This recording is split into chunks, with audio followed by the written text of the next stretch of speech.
강남 한복판 통유리 너머로 쏟아지는 오후의 햇살은 눈부시게 평화로웠다.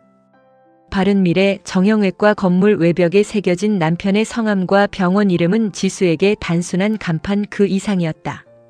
그것은 지난 10년 자신의 청춘과 부모님의 노후 그리고 지독했던 인내의 시간이 결실을 본 성전이었다. 지수는 조수석에 놓인 수제 도시락 가방을 고쳐주었다. 재혁은 요즘 부쩍 예민해져 있었다. 몰려드는 환자와 끊임없는 수술 일정 때문에 체중이 5kg나 빠졌다고 투덜대던 어젯밤의 목소리가 귓가에 맴돌았다. 지수야, 나 정말 이 병원 지켜내고 싶어. 당신이랑 장인어른이 어떻게 만들어준 곳인데. 그 절박한 눈빛에 마음이 쓰여 지수는 새벽부터 노량진 수산시장에 들러 최고급 전복을 샀다. 남편의 길을 살려주기 위해 병원 스태프들의 간식까지 넉넉히 챙긴 참이었다. 병원 로비에 들어서자 은은한 클래식 음악과 세련된 대리석 인테리어가 그녀를 맞이했다. 간호사들이 밝게 인사하며 지수를 반겼다. 사모님 오셨어요? 원장님 지금 잠시 휴식 중이신데. 데스크 직원의 말이 끝나기도 전에 지수는 가벼운 발걸음으로 원장실 복도를 향했다. 남편을 놀라게 해주고 싶은 작은 장난기가 발동했다. 하지만 원장실 앞 VIP 휴게실로 이어지는 보조문이 아주 미세하게 열려있는 것을 보았을 때 지수의 발걸음은 본능적으로 멈췄다. 그 틈새로 흘러나온 것은 지독하게 이질적인 소리였다. 아, 정말 원장님, 누가 보면 어쩌려고 이래요? 콧소리 섞인 달콤한 웃음. 지수도 잘 아는 목소리였다. 개원 초기부터 재혁의 오른팔 노릇을 하며 살갑게 굴던 수간호사 민이었다. 아무도 안 와. 지수는 오늘 친정엄마랑 백화점 간다고 했어. 걘 쇼핑하느라 정신없을걸? 뒤이어 들려온 목소리는 차가운 얼음물을 끼얹은 듯 지수의 심장을 얼어붙게 했다. 다정하고 신뢰감 넘치는 환자들이 신뢰의 목소리라 칭송하던 남편 재혁의 음성이었다. 그러나 그 안에는 지수가 단 한 번도 들어본 적 없는 비열한 유쾌함이 서려 있었다. 그래도 사모님 무섭단 말이에요. 병원 지분도 다 사모님 쪽이라면서요. 걱정 마. 명의만 그렇지 운영은 내가 다 해. 그리고 조만간 법인화하면서 지분 구조도 싹 바꿀 거야. 당신 목도 챙겨줄게. 지수의 손끝이 떨려왔다. 도시락 가방 속 전복죽 용기가 부딪히며 작게 달그락거렸다. 문틈 사이로 보인 광경은 더욱 처참했다. 재혁은 지수가 작년 생일에 선물한 맞춤 수트 상의를 벗어던진 채 미니의 허리를 감싸 안고 있었다. 미니의 목에 걸린 다이아몬드 목걸이가 실내등을 받아 번뜩였다. 지수는 그 목걸이를 기억했다. 한 달 전 재혁이 세미나 경품으로 받았다며 대수롭지 않게 넘겼던 그 디자인이었다. 자신의 목에는 큐빅 하나 걸어주지 않던 남자가 아내의 돈으로 세운 병원에서 아내의 돈으로 산 보석을 내연녀에게 걸어주고 있었다. 어떻게 이럴 수가 있어? 배신감은 화염처럼 타올랐다가 이내 극한의 한기로 변해 전신을 휘감았다. 지수는 숨을 쉴 수가 없었다. 허파에 구멍이 난 것처럼 가슴이 뻥 뚫려 시린 바람이 드나드는 것 같았다. 재혁은 가난한 집안의 장남이었다. 개천에서 난 용이라며 주변의 기대를 한몸에 받았지만 현실의 벽은 높았다. 페이 닥터 생활에 치여 자존감이 바닥을 치던 그를 일으켜 세운 것은 지수였다. 그녀는 부모님을 설득해 평생 모은 노후 자금을 끌어왔고 부족한 돈은 자신의 이름으로 대출을 받아 메웠다. 병원의 인테리어 소품 하나 벽지 색상 하나까지 지수의 손길이 닿지 않은 곳이 없었다. 그런데 이 성체 안에서 남편은 자신을 쇼핑이나 즐기는 꼴 빈 여자로 치부하며 조롱하고 있었다. 원장님, 아니 재혁 씨. 나 진짜 믿어도 되는 거지? 당연하지. 지수는 그냥 이 병원을 유지하기 위한 소품일 뿐이야. 내 마음 주인은 당신인 거 알잖아. 재혁의 입술이 미니의 이마에 닿았다. 지수는 눈을 감았다. 뜨거운 액체가 뺨을 타고 흘러내렸다. 그것은 슬픔이 아니라 지독하게 정제된 분노의 엑기스였다. 순간 지수는 문을 박차고 들어가 저들의 낯짝에 뜨거운 죽을 끼얹고 싶은 충동에 휩싸였다. 하지만 그녀는 멈췄다. 아니 멈춰야만 했다. 지금 저들을 응징하는 것은 너무도 가볍고 일시적인 분풀이에 불과했다. 저들이 누리는 이 모든 안온함, 권위 부유함의 근원은 모두 지수의 손에서 나온 것들이었다. 내가 너를 만들었으니 내가 너를 부술 자격도 내게 있어. 지수는 가쁜 숨을 몰아쉬며 뒷걸음질 쳤다. 소리를 내지 않으려 구두를 벗어 손에 들었다. 복도를 빠져나오는 내내 심장 소리가 천둥처럼 귓전을 때렸다. 병원을 나서는 그녀의 등 뒤로 다시 활기차게 돌아가는 병원의 일상적인 소음이 들려왔다. 아무것도 변한 것이 없었지만 지수의 세계는 이미 지옥으로 변해 있었다. 차에 올라탄 지수는 핸들에 머리를 쳐박고 오열했다. 소리조차 나오지 않는 통곡이었다. 부모님의 얼굴이 떠올라 가슴이 미어졌다. 사위가 최고라며 우리 딸 고생 안 시키는 의사 사위가 최고라며 웃으시던 아버지의 주름진 얼굴. 그 희생을 이 더러운 욕망의 제물로 바칠 수는 없었다. 한참을 울던 지수가 고개를 들었다. 백미러에 비친 그녀의 얼굴은 창백했지만 눈동자만큼은 증오로 번뜩이고 있었다. 그녀는 떨리는 손으로 휴대폰을 꺼내 변호사인 대학 동기에게 메시지를 남겼다. 선우야, 나야. 병원 설립 당시 계약서랑 법인 정관 좀 검토해 줄 수 있어? 그리고 사람 하나 좀 알아봐 줘. 아주 은밀하게. 지수는 차 시동을 걸었다. 엔진음이 날카롭게 울렸다. 그녀는 남편이 그토록 아끼던 병원 정문을 한 번 더 응시했다. 제 역시 당신은 몰랐겠지. 이 성의 모든 벽돌은 내 허락 없이는 숨도 쉴 수 없다는 걸. 복수는 이미 시작되었다. 단지 남편이 아직 그 사실을 눈치채지 못했을 뿐이다. 지수의 차가 주차장을 빠져나가는 순간 하늘에서는 비가 내리기 시작했다. 마치 화려했던 그녀의 낙원이 씻겨 내려가듯 차가운 빗줄기가 병원 간판을 적시고 있었다. 빗줄기는 밤새 거칠게 창문을 두드렸다. 지수는 침대 머리맡에 앉아 잠든 재혁의 얼굴을 내려다보았다. 어제 그 더러운 미래를 즐기고 돌아온 남자는 아무런 죄책감도 없다는 듯 평온하게 숨을 내뱉고 있었다. 그가 덮고 있는 실크 이불머리를 누이고 있는 라텍스 베개 그리고 이 고급 아파트의 공기마저 지수의 부모님이 마련해 준 것이었다. 소품? 재혁이 미니에게 속삭였던 그 단어가 송곳처럼 지수의 뇌리를 헤집었다. 10년의 세월을 바친 결과가 고작 남편의 성공을 돋보이게 하는 장식품에 불과했다는 사실이 다시금 그녀를 떨게 했다. 하지만 지수는 이제 울지 않았다. 눈물은 어제 차 안에서 모두 말라버렸다. 지수는 조용히 방을 나와 부엌으로 향했다. 냉장고를 열어 최고급 식재료들을 꺼냈다. 오늘은 병원 개원 1주년을 앞두고 고생한 핵심 스태프들을 집으로 초대하기로 한 날이었다. 원래는 취소할 생각이었으나 지수는 계획을 바꿨다. 적의 목을 치기 전 적이 가장 방심할 수 있는 축제를 열어주는 것이 포식자의 예의였다. 오전 11시 초인종 소리가 울렸다. 사모님, 저희 왔어요. 미니의 명랑한 목소리가 거실에 퍼졌다. 그녀는 화사한 연분홍색 원피스를 입고 마치 이 집의 안주인이라도 된 양 거실 소품들을 하나하나 훑으며 들어왔다. 재혁은 그 뒤에서 짐짓 엄격한 원장의 표정을 지으며 등장했지만 미니와 시선이 마주칠 때마다 입가에 번지는 미소를 숨기지 못했다. 어머, 미니 씨 왔어요? 어서 와요. 다른 간호사분들도 반가워요. 지수는 세상에서 가장 자애로운 미소를 지으며 그들을 맞이했다. 미니의 목에는 어제 보았던 그 다이아몬드 목걸이가 걸려있지 않았다. 아마도 지수의 눈치를 보느라 가방 속에 숨겼거나 집에 두고 왔을 터였다. 사모님 음식 냄새가 너무 좋아요. 원장님이 평소에 사모님 요리 솜씨 자랑을 얼마나 하시는지 몰라요. 미니가 싹싹하게 굴며 부엌으로 들어와 지수의 옆에 섰다. 지수는 미니의 가느다란 손목을 보았다. 거기엔 남편의 법인카드로 결제된 내역을 확인했던 바로 그 명품 팔찌가 채워져 있었다. 자랑할 게 요리밖에 없어서 그래요. 미니 씨처럼 유능한 직원이 옆에서 도와주니 제가 마음이 놓이네요. 지수의 목소리는 부드러웠으나 눈동자는 차갑게 미니의 목줄기를 겨냥하고 있었다. 미니는 아무것도 모른 채 에이 사모님이 계시니까 원장님이 힘을 내시는 거죠라며 너스레를 떨었다. 식사가 시작되었다. 지수가 정성껏 준비한 코스 요리들이 식탁에 올랐다. 재혁은 와인 잔을 들며 건배사를 했다.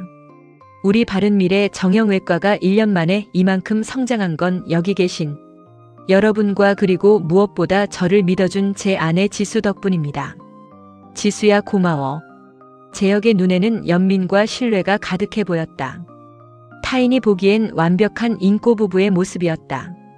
지수는 잔을 맞대며 화답했다. 아니에요 여보. 당신이 워낙 실력이 좋으니까요. 미니 씨, 이 와인 어때요? 재혁 씨가 특별히 미니 씨 취향에 맞춰서 고른 건데. 순간 재혁의 손이 미세하게 떨렸다. 미니 역시 당황한 듯 와인을 마시다 가벼운 기침을 내뱉었다. 네? 제 취향을 원장님이 어떻게 아시고? 재혁 씨가 그러더라고요. 우리 수간호사님은 화이트 와인보다는 묵직한 레드 와인을 좋아한다고. 역시 원장님은 직원들 취향까지 세심하게 챙기시네, 그치? 지수는 생긋 웃으며 남편의 허벅지를 가볍게 다독였다. 재혁의 안색이 순식간에 잿빛으로 변했다. 그는 지수가 어디까지 알고 있는지 가늠하려는 듯 눈동자를 굴렸다. 하지만 지수는 그저 평온하게 스테이크를 썰어 재혁의 접시에 놓아줄 뿐이었다. 여보, 많이 먹어요. 요즘 기운도 없어 보이는데. 식사가 이어지는 내내 지수는 아슬아슬한 줄타기를 즐겼다. 미니가 사용하는 향수가 재혁의 차 시트에서 났던 냄새와 똑같다는 둥 재혁의 셔츠. 깃에 묻었던 립스틱 색깔이 미니가 오늘 바른 것과 참 비슷하다는 둥 뼈있는 농담을 던졌다. 그때마다 두 사람의 얼굴은 사색이 되었다가 안도하기를 반복했다. 축제가 끝나고 사람들이 돌아간 뒤 거실에는 무거운 침묵이 감돌았다. 재혁은 죄 지은 사람처럼 소파에 앉아 지수의 눈치를 보았다. 지수야, 오늘 좀 이상하더라. 농담이 좀 심했던 거 아냐? 어머 여보. 내가 뭐 틀린 말 했어? 당신 미니 씨 많이 아끼잖아. 그래서 나도 잘해주고 싶어서 그런 건데 서운했어? 지수는 남편의 어깨에 고개를 기댔다. 재혁의 몸이 딱딱하게 굳는 것이 느껴졌다. 예전 같으면 따뜻하게 안아주었을 팔이 허공에서 갈 길을 잃고 배회했다. 지수는 그 경직된 육체에서 느껴지는 혐오감을 꾹 참아내며 말을 이었다. 여보, 나 이번에 아버지한테 부탁해서 병원 옆 부지 매입하는 거 도와달라고 하려고. 당신 종합병원으로 키우고 싶어 했잖아. 재혁의 눈이 번쩍 뜨였다. 욕망이 도덕을 압도하는 순간이었다. 정말? 장인어른이 허락해 주실까? 당신이 이렇게 열심히 하는데 당연하지. 대신 병원 지분 구조를 좀 확실히 해야 할 것 같아. 아버지도 투자하시는 거니까 재단을 하나 만들어서 관리하는 게 어때? 재혁은 잠시 고민하는 듯 하더니 고개를 끄덕였다. 그는 자신이 그 재단의 이사장이 되어 권력을 더 공고히 할 수 있을 거라 착각하고 있었다. 하지만 지수의 머릿속엔 이미 다른 계산이 서 있었다. 재단으로 묶이는 순간 병원의 모든 자금 흐름은 지수의 통제 하에 들어가게 된다. 남편이 법인카드로 미니에게 사준 목걸이 호텔 결제, 내역 그리고 은밀한 리베이트 자금까지 모두 합법적으로 들여다볼 명분이 생기는 것이다. 고마워 지수야. 역시 내 편은 당신밖에 없어. 재혁은 지수를 끌어안았다. 지수는 그의 품 안에서 조용히 눈을 떴다. 그래 재혁 씨. 맘껏 기뻐해. 내가 높이 올라갈수록 떨어질 때의 비명은 더 달콤할 테니까. 다음 날 지수는 어제 연락했던 선우를 만났다. 선우는 지수에게 서류 봉투 하나를 내밀었다. 내 예상대로야. 병원 장부에 구멍이 꽤 많아. 제약회사에서 받은 리베이트를 개인 계좌로 빼돌린 정황도 있고. 그리고 이 간호사 민이라는 여자 보통이 아니더라. 지수는 서류를 넘겨보았다. 민이가 과거에 근무했던 병원들마다 유부남 의사들과 스캔들이 있었고 그때마다 거액의 합의금을 받고 퇴사했다는 기록이 적혀 있었다. 민이는 재혁을 사랑하는 것이 아니었다. 그녀 역시 재혁이라는 숙주를 빨아먹고 있는 기생충일 뿐이었다. 선우야, 이 자료들은 일단 내가 보관해줘. 그리고 재단 설립 서류 준비해줘. 재혁 씨가 사인하기 좋게 겉으로는 아주 유리해 보이게 만들어야 해. 지수는 카페 창밖을 내다보았다. 저 멀리 남편의 병원 건물이 보였다. 이제 사냥꾼은 덫을 놓았다. 남편은 제 발로 그 화려한 감옥 안으로 걸어 들어갈 것이다. 집으로 돌아오는 길 지수는 미니에게 메시지를 보냈다. 미니 씨 오늘 즐거웠어요. 원장님이 미니 씨 칭찬을 너무 많이 해서 제가 질투가 날 정도네요. 조만간 따로 봐요. 우리끼리 할 이야기가 있거든요. 메시지 옆에 일이 사라지는 순간 지수의 입가에 서늘한 미소가 번졌다. 공포는 전염되는 법이다. 미니의 불안이 재혁의 의심을 낳고 그 의심이 두 사람의 낙원을 안에서부터 갉아먹게 만들 것이다. 가면 무도회는 이제 막 시작되었다. 그리고 이 무대의 지휘자는 오직 지수뿐이었다. 재혁은 지수가 내민 해송의료재단 설립 기획서를 훑어보며 입가에 일어나는 경련을 감추지 못했다. 탐욕이 이성을 압도할 때 나타나는 전형적인 반응이었다. 기획서의 표면적인 내용은 화려했다. 병원을 재단화하여 세금 혜택을 극대화하고 지수의 부모님이 소유한 인접 부지를 기부 체납받아 300병상 규모의 종합병원으로 승격시킨다는 계획이었다. 지수야, 장인어른이 정말 이걸 다 허락하셨다고. 재혁의 목소리가 흥분으로 떨렸다. 지수는 우아하게 찻잔을 내려놓으며 고개를 끄덕였다. 그럼요. 당신 실력 하나 믿고 투자하시는 거예요. 대신 재단 정관은 우리 쪽 변호사가 작성한 대로 가기로 했어요. 어차피 형식적인 절차니까 당신은 이사장 직함만 달고 병원 운영에만 집중하면 돼요. 재혁은 서류 뒤편에 숨겨진 독소 조항들을 보지 못했다. 재단 이사회의 3분의 2 이상 찬성 시 이사장 해임 가능. 이사장은 재단 자산의 개인적 유용이나 리베이트 적발 시 즉시 직위 해제 및 손해배상 책임을 진다는 문구는 아주 작은 글씨로 각주에 처리되어 있었다. 그리고 그 이사회의 구성원은 이미 지수의 친인척과 선우의 지인들로 채워져 있었다. 재혁은 서둘러 만년필을 꺼내 서명했다. 그에게 그것은 승진 발령장 같았겠지만 지수에게 그것은 재혁의 목을 죄 수 있는 합법적인 올감이었다. 지수는 이제 병원장 사모님이라는 직함을 이용해 병원 원무과와 재무팀에 수시로 드나들기 시작했다. 재단 설립을 핑계로 모든 회계 장부를 데이터화한다는 명분을 내세웠다. 재혁은 지수가 자신을 위해 꾸준히 일을 도맡아 한다고 생각하며 고마워하기까지 했다. 사모님, 여기 요청하신 지난 3년간의 제약회사 거래 내역과 비급여 항목 결제 장부입니다. 원무과장은 지수의 기세에 눌려 비밀 장부의 존재까지 실토했다. 지수는 밤마다 선우와 함께 이 자료들을 분석했다. 결과는 참담하고도 완벽했다. 재혁은 특정 제약회사로부터 약가의 15%를 리베이트로 받아 미니와의 오피스텔, 보증금과 외제차 리스료로 사용하고 있었다. 이 정도면 면허 정지는 물론이고 실형도 가능해. 지수야. 특히 환자들한테 필요 없는 고가의 비급여 주사를 강요해서 챙긴 뒷돈이 어마어마해. 선우의 말에 지수는 입술을 깨물었다. 자신이 믿었던 남자가 환자의 고통을 이용해 내연녀와 호텔을 전전했다는 사실에 구역질이 났다. 억울함은 이제 차가운 증오로 응고되어 지수를 더 냉철하게 만들었다.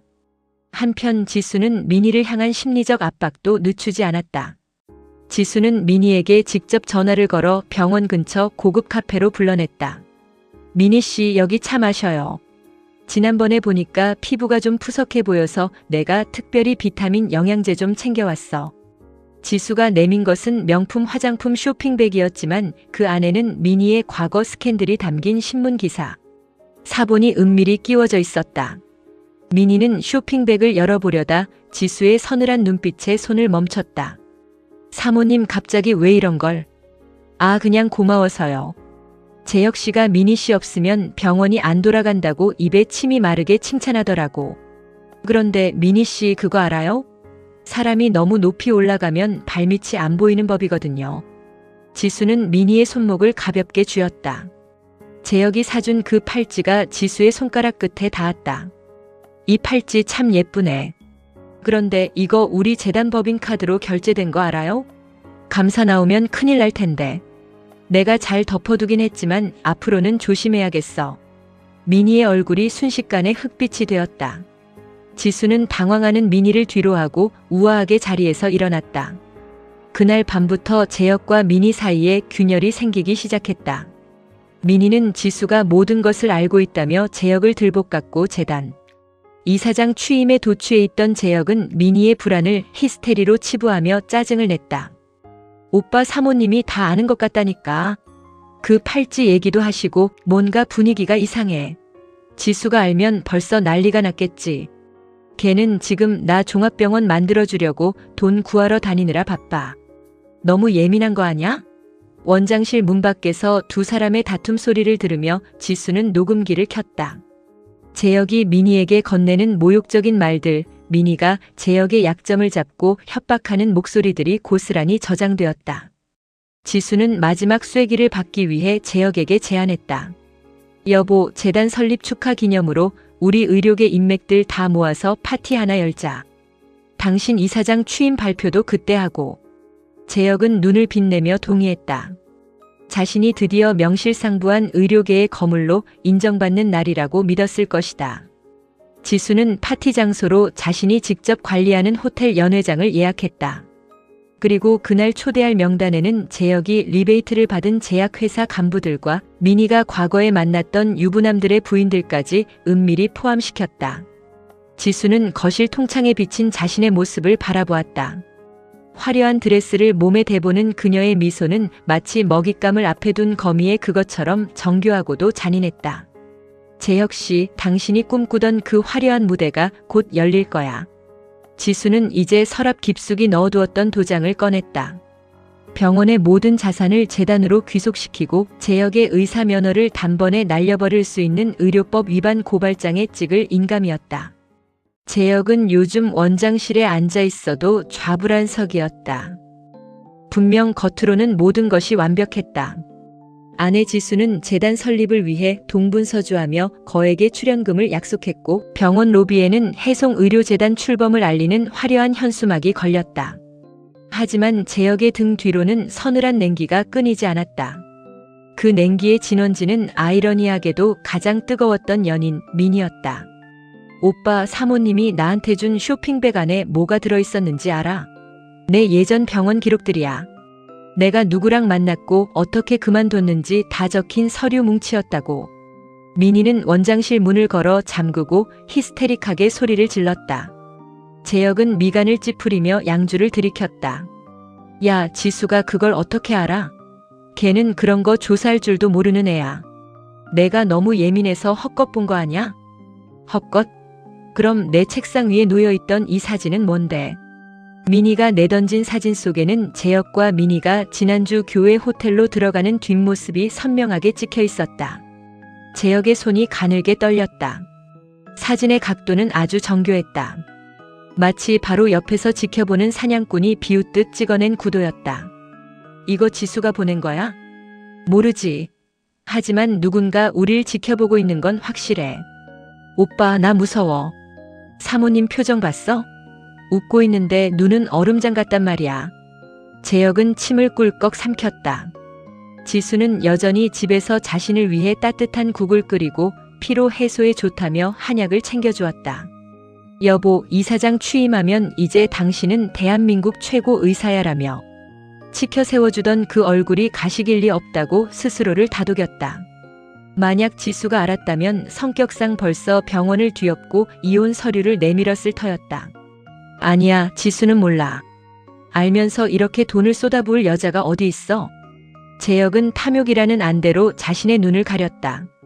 하지만 지수는 그 안대 너머에서 재혁의 비자금 줄기를 하나씩 끊어내고 있었다. 지수는 선우가 건네준 자료를 토대로 재혁의 세탁 통로를 발견했다. 재혁은 제약회사 영업사원인 김 실장을 통해 현금을 세탁해 민희의 명의로 된 비밀 계좌에 넣어두고 있었다. 그 금액은 무려 15억에 달했다. 지수는 은밀히 김 실장을 호출했다. 호텔 지하 카페 구석진 자리에서 마주한 김 실장은 사색이 되어 있었다. 지수가 내민 서류에는 그가 재혁에게 상납한 리베이트 일시와 장소, 그리고 그가 회사 공금을 횡령해 도박판에 쏟아부은 증거들이 빼곡했다. 김 실장님, 선택은 간단해요. 이 서류를 검찰에 넘기고 실장님 인생을 종치게 할까요? 아니면 재혁 씨의 비자금 계좌, 비밀번호와 인출 권한을 내게 넘기고 조용히 외국으로 나갈 기회를 얻으시겠어요? 지수는 우아하게 커피를 저으며 제안했다. 김 실장에게는 선택지가 없었다. 그는 벌벌 떠는 손으로 재혁의 차명 계좌 정보를 지수에게 넘겼다. 사모님 제발 약속은 지켜주셔야 합니다. 걱정 말아요. 난 배신자에게는 가혹하지만 협조자에게는 관대하니까. 지수는 그 자리에서 재혁의 비자금 15억을 자신이 새로 만든 재단 목적 사업기금 계좌로 이체했다. 합법적인 기부의 형태를 빌려 재혁의 돈을 재혁의 손이 닿지 않는 곳으로 옮겨버린 것이다. 이제 재혁은 자신이 모아둔 돈이 한 푼도 남지 않았다는 사실을 모른 채 민희와 장밋빛 미래를 꿈꾸고 있었다. 지수의 다음 타깃은 민희였다. 지수는 민희에게 익명의 문자를 보냈다. 재혁은 이미 병원 지분을 모두 아내 명의 재단으로 넘겼어. 넌 곧 버려질 거야. 재혁이 몰래 만든 새 계좌 잔액을 확인해봐. 민희는 확인되지 않은 정보에 미쳐버릴 듯 불안해졌다.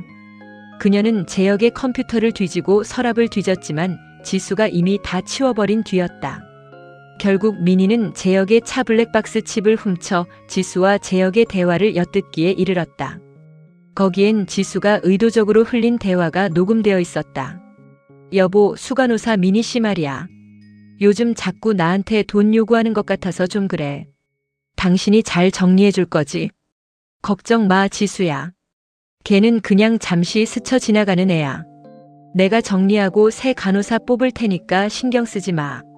녹음기 속 재혁의 목소리는 비정했다. 사실 그것은 지수가 유도 질문을 던져 얻어낸 짜깁기 된 대답이었지만 이미 의심에 눈이 먼 민희에게는 사형 선고나 다름없었다. 이 나쁜 자식, 내 인생 망쳐놓고 나를 버려. 민희는 분노로 몸을 떨었다. 그녀는 즉시 재혁의 금고에서 빼돌린 병원 약품 장부 원본을 챙겼다. 재혁이 환자들에게 투여하지도 않은 약을 투여한 것처럼 꾸며 보험금을 편취한 내역이 담긴 재혁의 심장을 겨눌 수 있는 칼날이었다. 파티를 사흘 앞둔 밤 지수는 거실에서 와인을 마시고 있었다. 술에 취해 들어온 재혁이 지수의 어깨에 손을 올리며 호탕하게 웃었다. 지수야, 드디어 모레면 이사장 취임식이다. 강남 바닥에서 나 모르는 의사가 없게 만들 거야. 당신 덕분이야. 지수는 재혁의 손길에 소름이 돋았지만 입가에는 여전히 눈부신 미소를 띄었다. 그럼요, 여보. 당신은 그럴 자격이 충분해요. 가장 높은 곳에서 온 세상 사람들이 당신을 보게 될 거예요. 가장 높은 단두대 위에서 말이야. 지수는 재혁의 재킷 안주머니에 들어있는 스마트폰을 바라보았다. 거기엔 민희가 보낸 수십 통의 부재중 전화와 협박성 문자가 쌓여 있었다. 재혁은 그것을 사소한 소란이라 치부하며 무시하고 있었지만 그것은 곧 터질 시한폭탄의 초침 소리였다.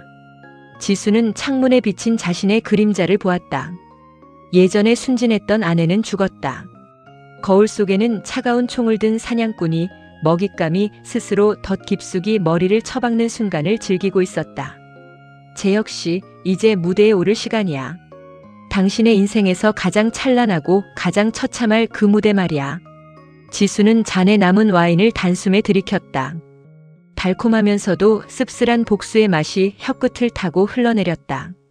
재단 이사장 취임식을 불과 이틀 앞둔 병원의 공기는 평소와 달랐다.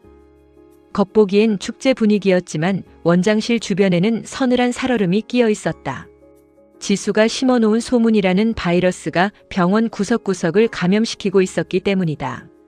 들었어? 원장님이 이번에 재단 만들면서 수간호사 정리하기로 했다며? 쉿, 조용히 해. 민희 씨가 들으면 어쩌려고.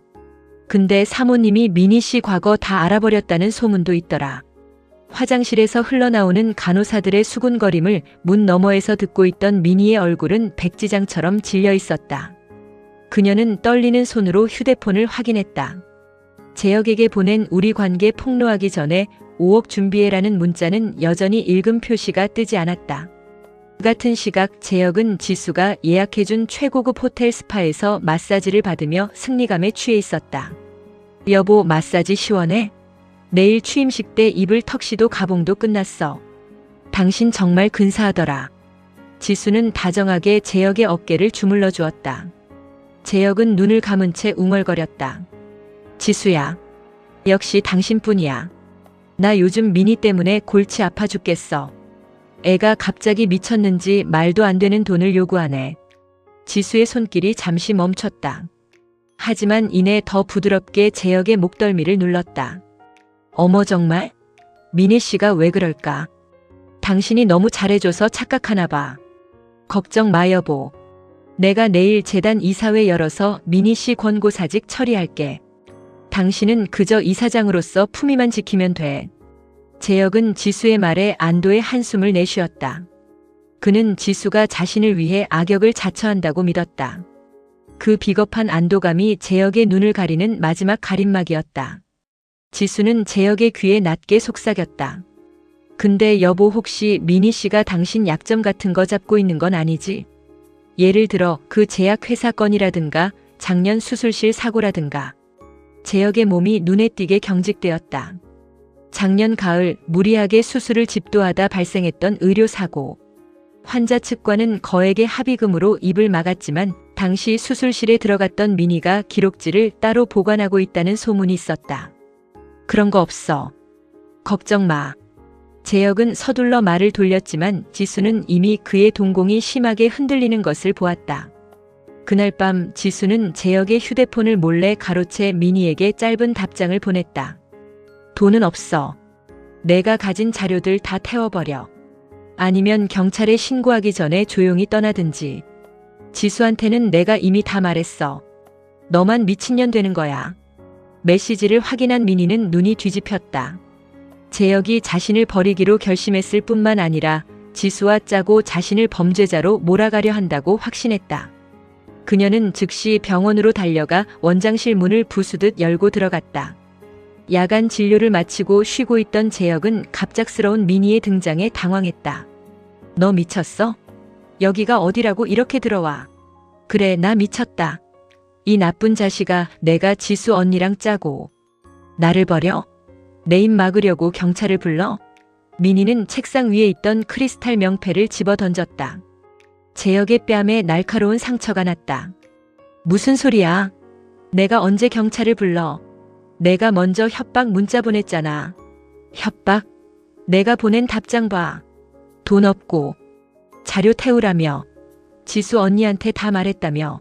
재혁은 어리둥절한 표정으로 자신의 휴대폰을 확인하려 했지만 지수가 보낸 메시지는 이미 삭제된 상태였다.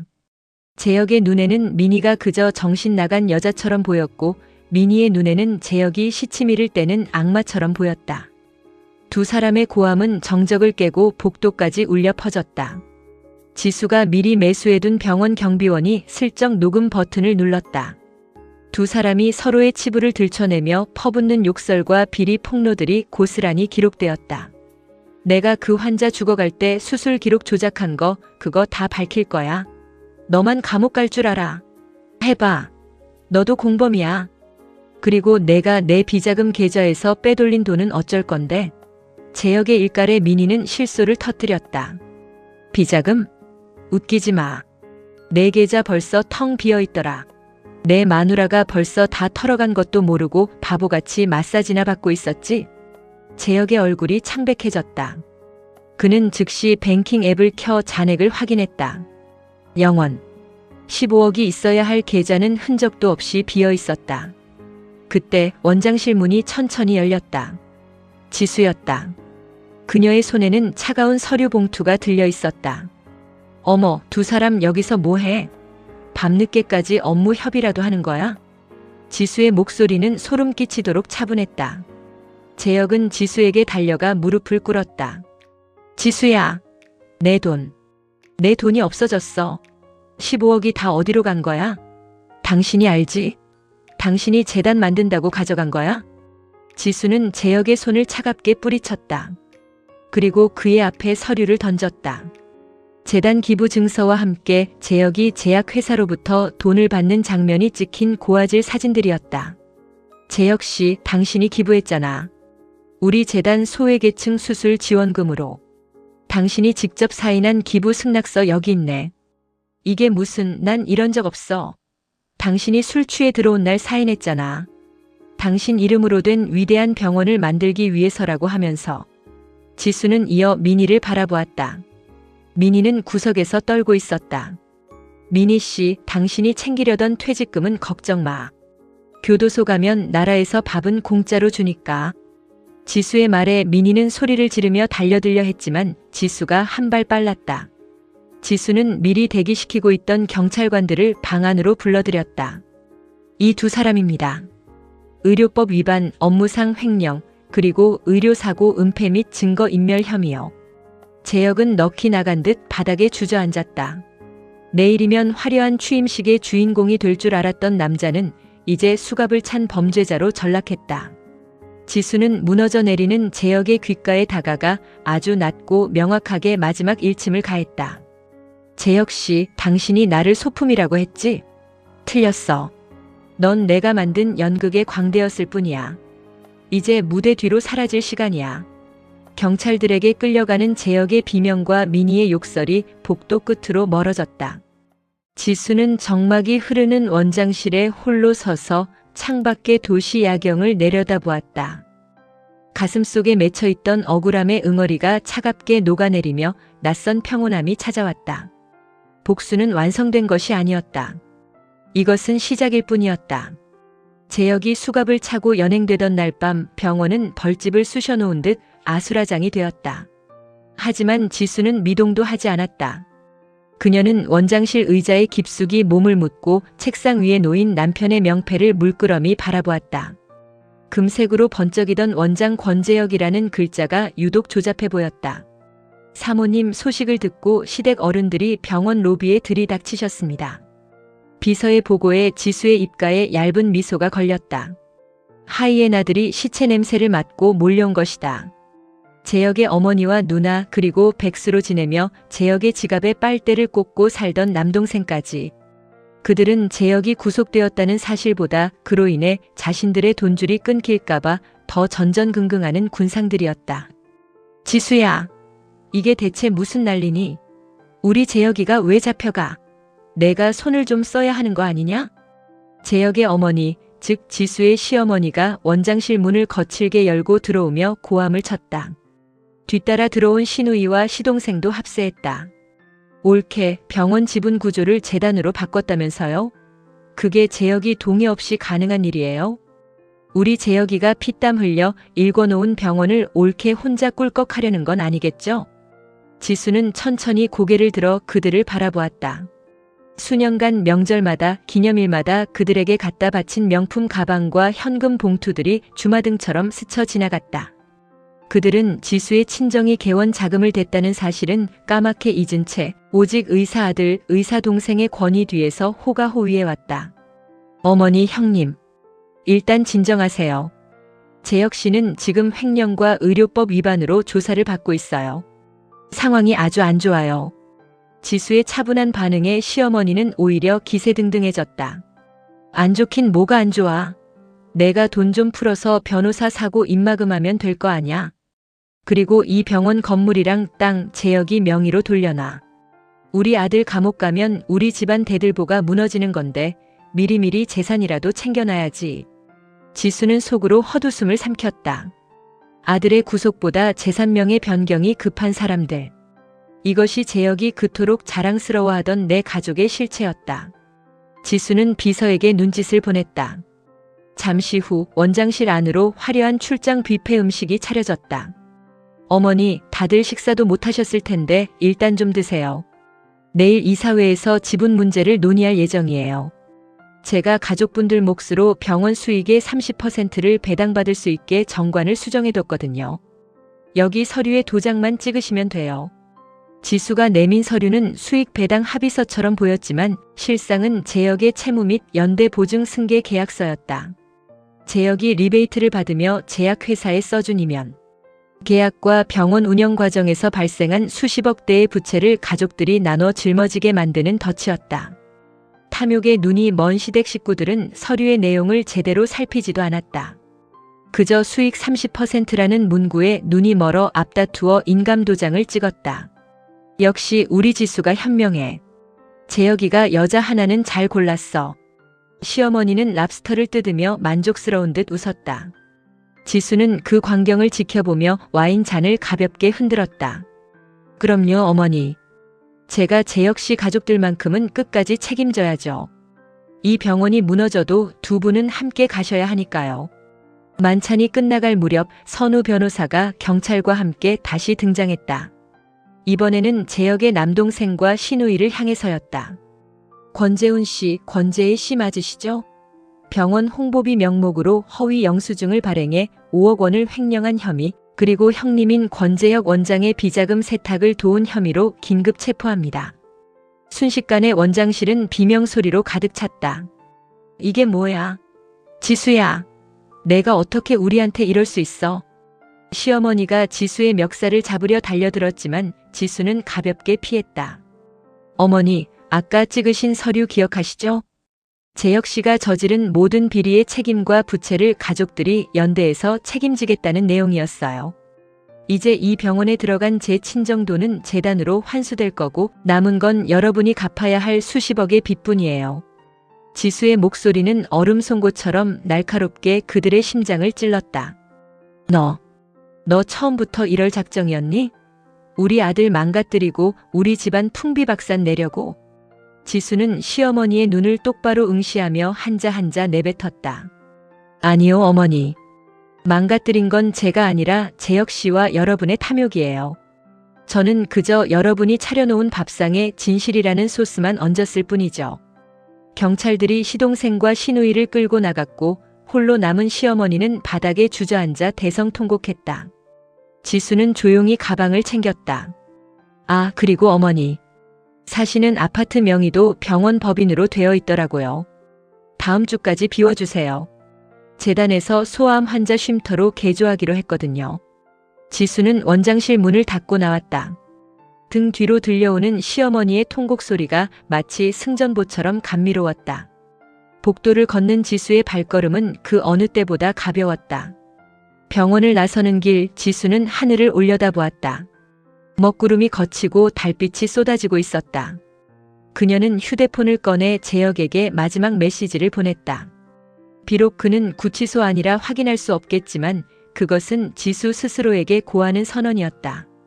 재혁 씨, 당신이 나를 소품으로 썼던 그 무대는 이제 철거됐어. 이제부턴 내가 주인공인 진짜 삶을 살 거야. 감옥 안에서 평생 내가 잃어버린 게 무엇인지 곱씹어봐. 지수는 차 시동을 걸었다. 엔진의 묵직한 떨림이 그녀의 새로운 시작을 축복하는 듯 했다.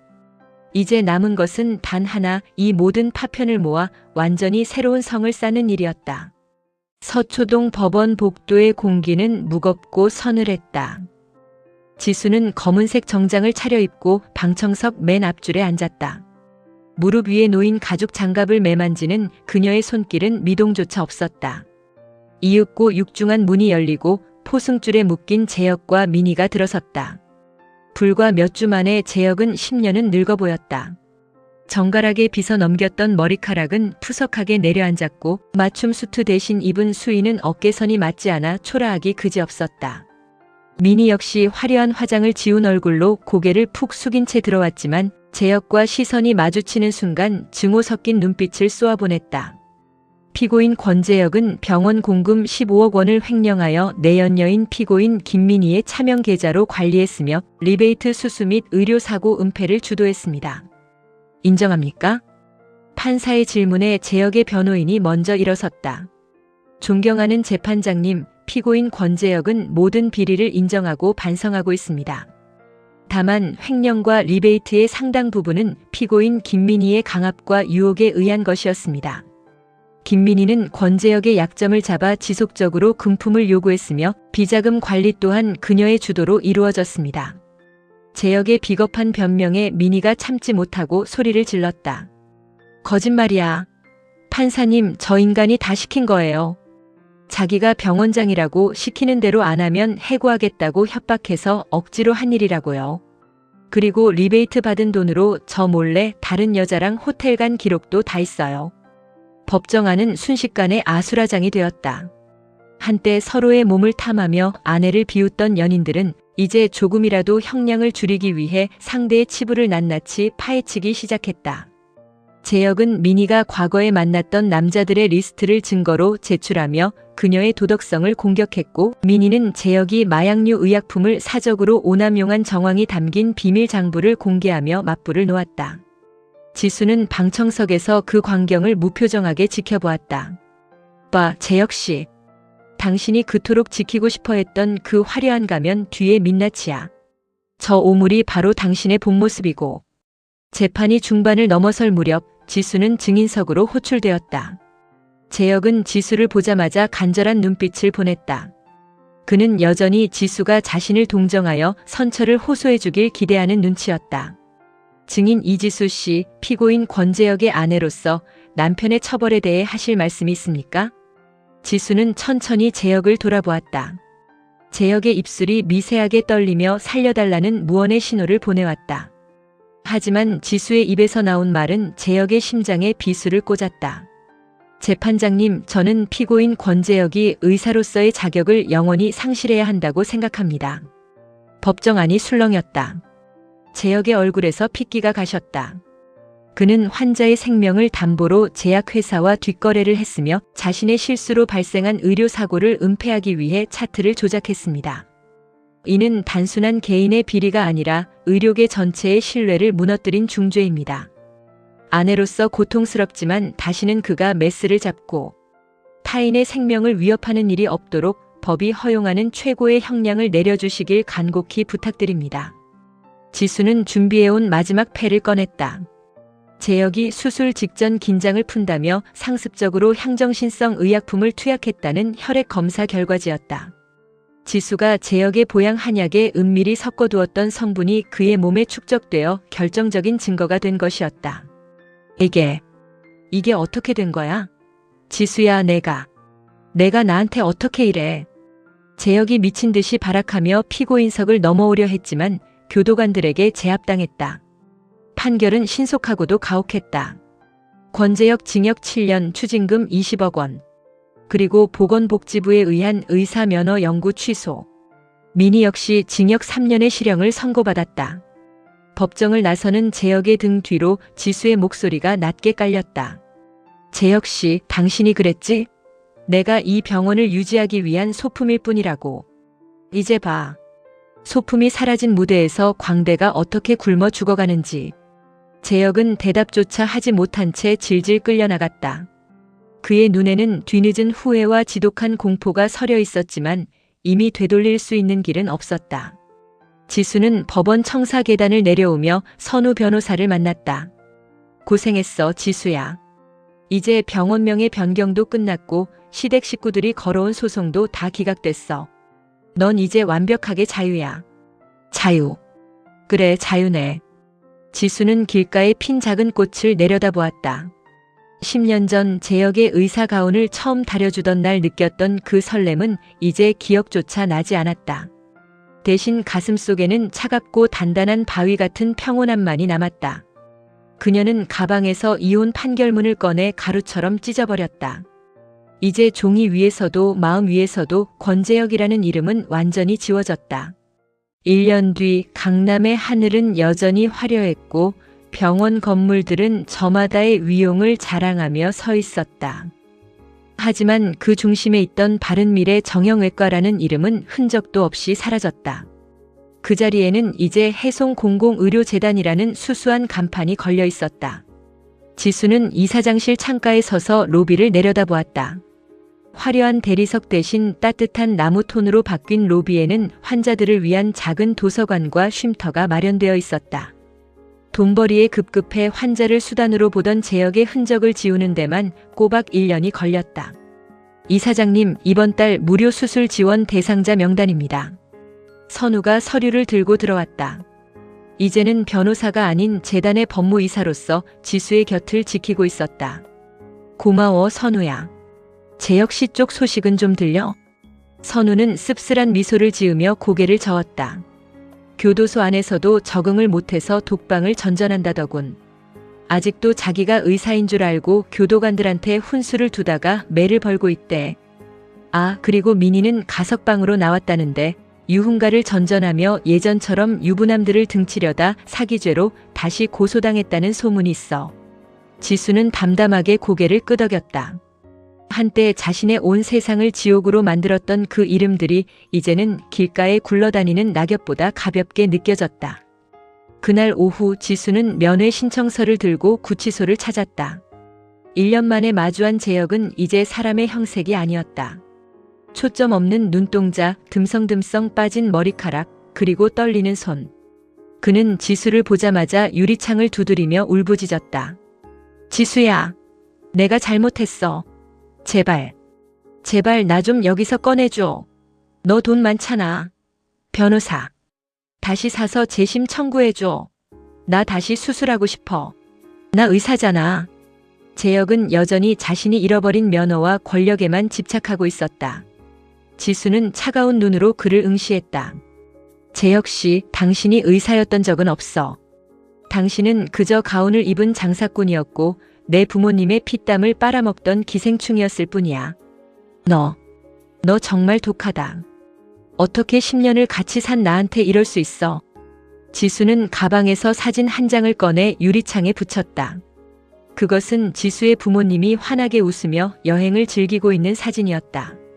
우리 아빠 당신이 병원 지분 넘기라고 협박했을 때 충격으로 쓰러지셨던 거 기억나? 지금은 건강을 되찾으셨어. 당신이 망가뜨리려 했던 우리 집안 내가 다시 세웠어. 당신 없이도 우리는 너무나 행복해. 재혁의 눈에 절망이 서렸다. 지수는 일어설 준비를 하며 마지막으로 덧붙였다. 당신 면허 취소 확정됐어. 평생 다시는 가운 근처에도 못 가게 만들었으니까 안에서 남은 인생 속죄하며 살아. 그게 내가 당신에게 줄 수 있는 마지막 자비야. 구치소를 나온 지수는 차를 몰고 탁 트인 한강변으로 향했다. 차창 밖으로 불어오는 바람이 싱그러웠다. 예전에는 남편의 기분을 살피느라 시댁 식구들의 눈치를 보느라 느끼지 못했던 자유의 향기였다. 그녀는 강변 공원 벤치에 앉아 휴대폰을 꺼내 사진첩을 뒤졌다. 10년 전 재혁과 함께 찍었던 사진들은 이미 모두 삭제되었다. 대신 그 자리에는 재단 직원들과 함께 웃고 있는 모습, 새로 배운 유화 작업을 하며 묻은 물감 자국, 그리고 혼자 여행하며 찍은 풍경들이 가득했다. 아빠, 엄마, 이제 나 안 울어요. 지수는 마음속으로 부모님께 고백했다. 배신감이라는 지옥불에 타버린 줄 알았던 그녀의 삶은 오히려 그 죄를 거름 삼아 더 단단한 꽃을 피워내고 있었다. 그녀는 가방에서 작은 수첩을 꺼냈다. 거기엔 이지수의 하고 싶은 일 리스트가 적혀 있었다. 재단 병원 전국 확대하기, 유학 가서 미술 공부 다시 시작하기, 부모님과 크루즈 여행 가기. 지수는 볼펜으로 1번 옆에 작은 체크 표시를 남겼다. 몇 달 뒤 강남의 한 고급 레스토랑. 지수는 혼자 창가 자리에 앉아 식사를 즐기고 있었다. 그때 옆 테이블에서 한 여자의 날카로운 목소리가 들려왔다. 어머 원장님, 이번에 사주신 가방 너무 예뻐요. 사모님은 이런 거 있는 줄도 모르시죠? 지수는 조용히 고개를 돌려 그들을 보았다. 젊은 의사와 간호사로 보이는 남녀가 은밀한 눈빛을 주고받고 있었다. 지수는 피식 웃음이 났다. 저들도 조만간 자신들이 쌓아올린 가짜 낙원이 얼마나 쉽게 무너지는지 알게 될 것이다. 하지만 지수는 더 이상 참견하지 않았다.